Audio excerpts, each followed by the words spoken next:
See Lindelof videos, optimization problem number 3. It says we have a rectangular sheet of aluminum with perimeter of 36 centimeters, and it's to be rolled into a cylinder. And we're asked to find the dimensions of that sheet to give the greatest volume.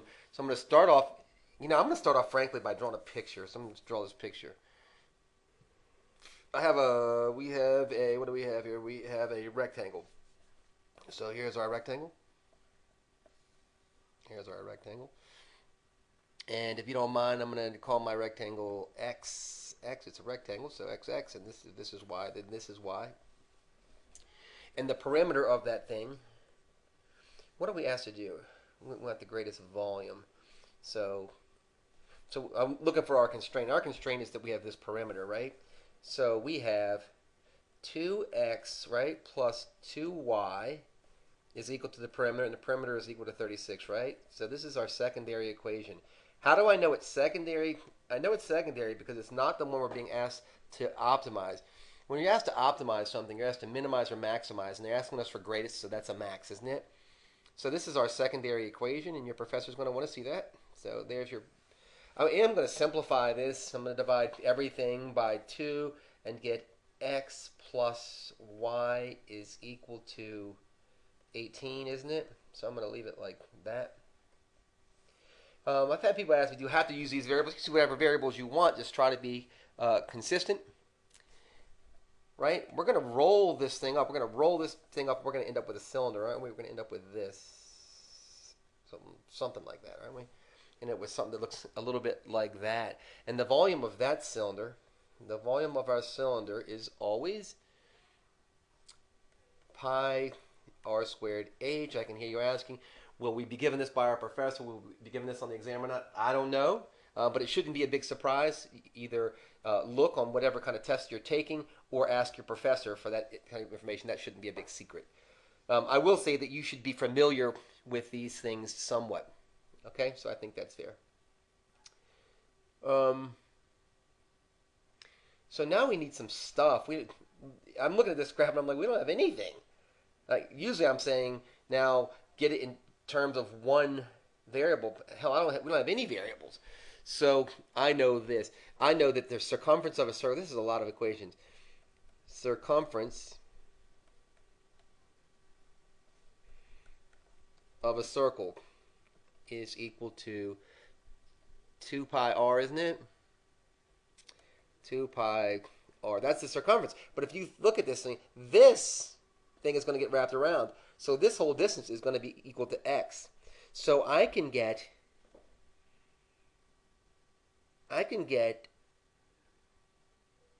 r in terms of x. Does that help me? Sure it does.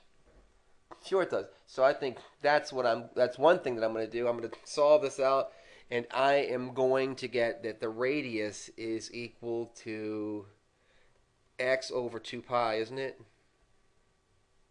X over 2 pi, right? And how is that going to help me? Because I'm going to substitute that in here. Can also do something for h, can't I? Oh, look at this. This is great. H, the height, this h right here is y, isn't it? So this is y, isn't it? So I can solve, this is not too bad. I can solve this out and get y is equal to 18 minus x, right? Now, if you look at this, we have everything in terms of x. So take a look at what we've done here. So we have the volume, which we're trying to maximize, is pi times r squared. But we know that r is x over 2 pi. X over 2 pi. So r is replaced by that. There's the square, isn't it? And then h. But we know h is y. And look, we have y in terms of x. So this actually is okay. I was a little bit freaked out, but I think we're going to be okay here. Right? Now what I'm going to do is I'm going to go ahead and do some math here. I'm going to try to be careful because I know the kind of mistakes I'm most likely to make, and so I'm going to just say I'm most likely to screw that up. Please remember PEMDAS here, right? PEMDAS, right? Our order of operations. So first I'm going to square this. I'm going to get x squared over 4 pi squared. See that pi right there? Times 18 minus x. So we get pi here, so this goes like that, doesn't it? Am I doing okay? So volume is equal to that. The other thing I'm going to do here is this. If you don't mind, this is going to seem a little bit weird to you, I think. I am going to go ahead and distribute this through here and here. But as I do that, I'm going to factor out 1 over pi fourths and use it as a constant multiple.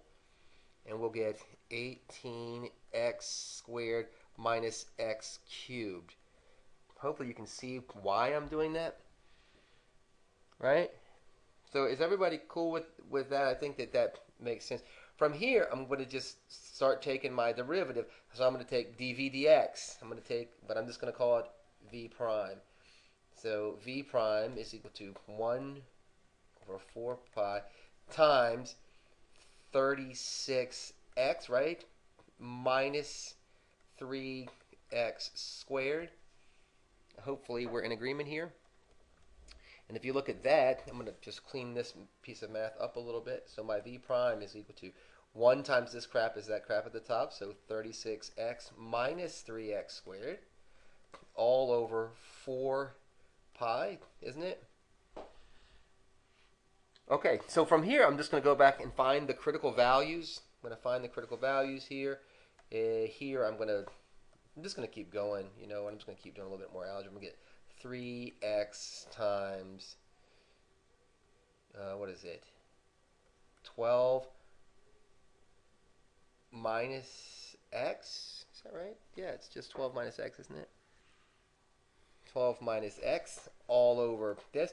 And remember, those critical values are when can we get this derivative to go to 0. So the critical values are v is equal to 0 or v. I'm sorry, not v. That's not true.